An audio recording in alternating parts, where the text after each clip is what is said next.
Call రెడీగా ఉన్నారు. Hello hello hi. Hi నమస్తే. నమస్కారం అండి. ఎవరు మాట్లాడుతున్నారు? Rukmini. Hey hi Ruku. Hi hi. How are you? బాగున్నారా? జోష్లో ఉన్నావు. Fine thank you. అయితే చిట్కాతో రెడీగా ఉన్నావు రుకు? ఉన్నా. ఏం చిట్కా? ఈ ఇప్పుడు జుట్టు అందరికి హెయిర్ ఫాల్ అవుతూ ఉంటుంది కదా. అవునబ్బా. చాలా అది అరికట్టాలి అంటే ఈ మధ్య అందరూ ఏం చేస్తున్నారు అంటే గంజి వార్చుకొని దాంట్లో మెంతులు ఇవన్నీ నానబెట్టుకొని రుబ్బుకొని ఈ గంజి కలిపి ఒకసారి హెయిర్ కి రాసుకొని మంచిగా ఒక 5 minutes అలా హాఫ్ అన్ అవర్ లోపు ఉండి తల స్నానం చేస్తే హెయిర్ ఫాల్ తగ్గుతుంది. రుకు కన్ఫ్యూజ్ చేస్తా రుకు. ఆ రెసిపీ ఏంటో క్లారిటీ ఇవ్వు ఒకసారి. ప్రాపర్గా చెప్పవా ఒకసారి? ఆ గంజిలో మెంతులు కదా, మెంతులు ఏం చేయాలి అంటే ముందు రోజు మెంతులు నానబెట్టుకోవాలి. కొంచెం పెరుగులో పోసి నానబెట్టుకున్నా పర్వాలే, నీళ్ళల్లో పోసి నానబెట్టుకున్నా పర్వాలే. ముందు రోజు నైట్ అయిపోయిన తర్వాత ఈ రోజు మనం ఎర్లీ మార్నింగ్ వెళ్ళగానే మనం గంజి వార్చుకుంటాము. ఈ మధ్య గంజులు వారుస్తున్నారు కదా అందరూ కొంచెం కొంచెం. అవునా? గంజిలో ఇది మెత్తగా మిక్సీ చేసుకొని కలుపుకొని తలకి రాసుకోవాలి. అంటే గంజి మెంతులు రెండు కలిపి మిక్సీ పట్టేసి హెయిర్ కి పట్టించేసేయాలి అంతేనా? పట్టించేసి ఒక అరగంటలో పర్వాలేదు. సో ఇది ఫస్ట్ అటెంప్ట్. ఓకే. సో రుకు ఈ ఫస్ట్ అటెంప్ట్ కి మనకి హెయిర్ ఫాల్ అనేది తగ్గిపోతుందా లేకపోతే ఎన్నిసార్లు చేయమంటారు? అంటే మన ఈ ఫుడ్ అవి సాల్ట్ కదా, దాని వలన ఒక 2-3 సార్లు అటెంప్ట్ చేస్తూ ఉంటే అట్లా రెగ్యులర్ గా అలవాటు చేసుకుంటే ఇంకా మంచిగా ఉంటుంది. హెయిర్ కూడా గ్రోత్ పెరుగుతుంది. నిజంగానా? ఓ వావ్, సూపర్ చిట్కా చెప్పారు రుక్కు గారు. థ్యాంక్ యూ అండి. Thank you so much call చేసినందుకు. ఇలాగే కాల్ చేస్తుండండి. మరి చక్కటి చిట్కాలు మాతో షేర్ చేసుకోండి. అదేవిధంగా రుక్కు చెప్పినట్లుగా, రుక్మిణి గారు చెప్పినట్టుగా యాక్చువల్ చిట్కా ఏంటంటే అందరికీ ఇప్పుడు హెయిర్ ఫాల్ అనేది చాలా సహజమైపోయింది. స్ట్రెస్ వల్ల, లేకపోతే నైట్ ప్రాపర్గా పండుకోకపోవడం వల్ల, లేకపోతే మనకి జాబ్ స్ట్రెస్ వల్ల, ఇంటి స్ట్రెస్ వల్ల, ఫ్యామిలీ స్ట్రెస్ వల్ల, పిల్లల వల్ల, లేదు అదంతా కాదబ్బా అనుకుంటే పొల్యూషన్ వల్ల మనకి ఏదో ఒక విధంగా హెయిర్ ఫాల్ జరగడం అనేది సహజం. సో ఇలాగా హెయిర్ ఫాల్ ఎక్కువ జరుగుతుందంటే మాత్రం దానికి చక్కటి చిట్కా చెప్పింది ఇక్కడ రుక్మిణి గారు. అదేంటంటే మీరు మెంతులు అనేది నైటే నానబెట్టుకొని మార్నింగ్ ఆ మెంతులు గంజి రెండు మిక్స్ చేసేసి స్కాల్ప్కి పట్టించేసేసి, మరి అలా పట్టించిన తర్వాత ఒక హాఫ్ అన్ అవర్ ఆగిన తర్వాత హెయిర్కి నార్మల్గా షాంపూ తోటి వాష్ చేసుకుంటే ఇలా ఒక 5-6 టైమ్స్ చేసుకుంటే హెయిర్ ఫాల్ పూర్తిగా తగ్గిపోతుందని చెప్తున్నారు. డెఫినెట్లీ ట్రై చేయండి చిట్కా. కాల్ రెడీగా ఉన్నారు. హలో హలో హాయ్ నమస్కారం. హాయ్, నేను చేశానమ్మా. కుమారి గారు. హలో లేదమ్మా, రాధ. మా కృష్ణ రాధ గారు. కృష్ణకి హై చెప్పండి. చేశాను. నెంబర్ కూడా కొంచెం బర్బాటు చెప్పాను కదా. అయ్యో నిజంగానే. కానీ ఈ రోజు ఫోన్ కొట్టు క్యాష్ పట్టు కాదు, ఈ రోజు చిట్కాలు. అవును, చెప్దామని చేశాను. చెప్తారా? వావ్ రాధ గారు చెప్తారు. చెప్పేసామంటారా? చెప్పేసేయండి, నేను ఫుల్ ఎక్సైట్గా ఉన్నా. మరి మామూలుగా పాదాలు పగుళ్ళు వస్తాయి మనకి, పాదాలు. అవును. దానికి ఆముదం తెలుసా? తెలుసు.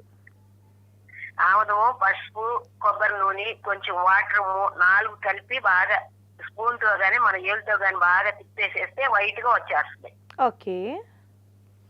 దాన్ని పాదాలకి పగుళ్ళు వచ్చిన వాటికి ఇట్లా సన్నగా వస్తాయి అన్నమాట, దారాల్లాగా పాదాలకి. అవి రాసి ఒక 1 వారం రోజులు రాస్తే పాదాలు కూడా బాగా గట్టి లేకుండా మెత్తపడిపోతాయి, చక్కగా స్మూత్ గా వస్తాయి. అవునా?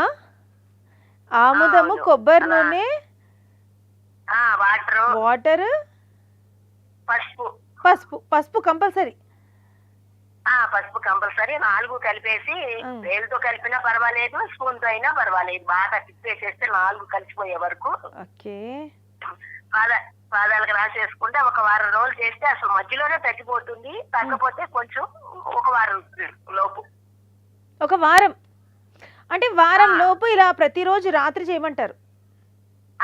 ఓకే. నైట్ మనం పండుకునేటప్పుడు ఒక క్లాత్ ఏదన్నా వేసేసుకుని కొంచెం సన్న రాసేసుకుంటే, క్లాత్ ఏదన్నా మనకి బెడ్షీట్ మీద పడుతుంది కదా క్లాత్ ఎక్కువ, అలా కాకుండా ఏదన్నా ఒక క్లాక్ వేసేసుకుంటే చాలు. ఇలా తిరిగేటప్పుడు అంటే మనకి బండ్ల మీద అది అయిందంటే కాలు జారుతుంది కదా, కొంచెం కష్టం కదా.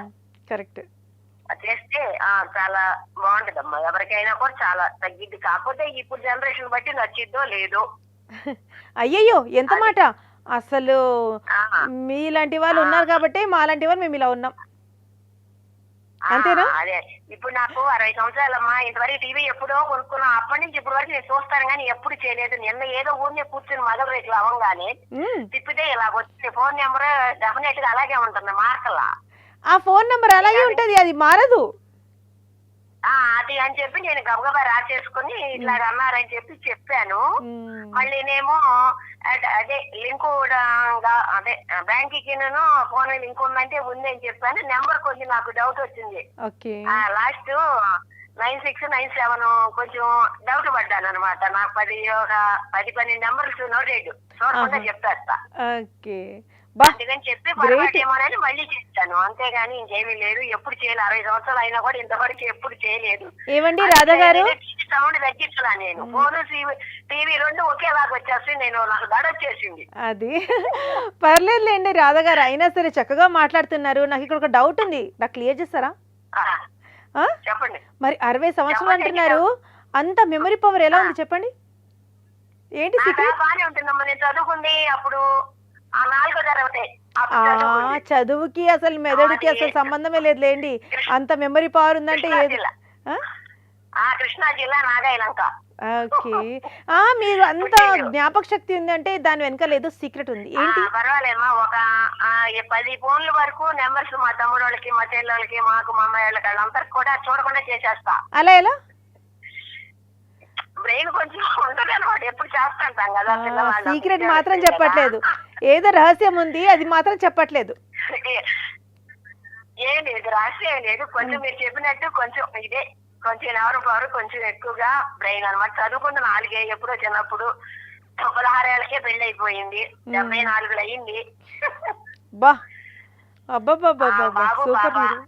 జాబు, పాప జాబు, పిల్లలు, అల్లుడి గారి జాబు, పిల్లల బాబు మనోడు బీటెక్ చదువుతున్నాడు, పాప అంతా అయిపోయింది. హ్యాపీగా ఇప్పుడు హ్యాపీగా ఉన్నారు అందరితో కలిసి. బానే ఉన్నాం. బాబు వాళ్ళంతా జాబులు. ఇక్కడ అద్దెపల్లి అనమాట. కొంచెం పల్లెటూరుగా ఉంటది, అంటే మరి అంత తెనాల దగ్గర.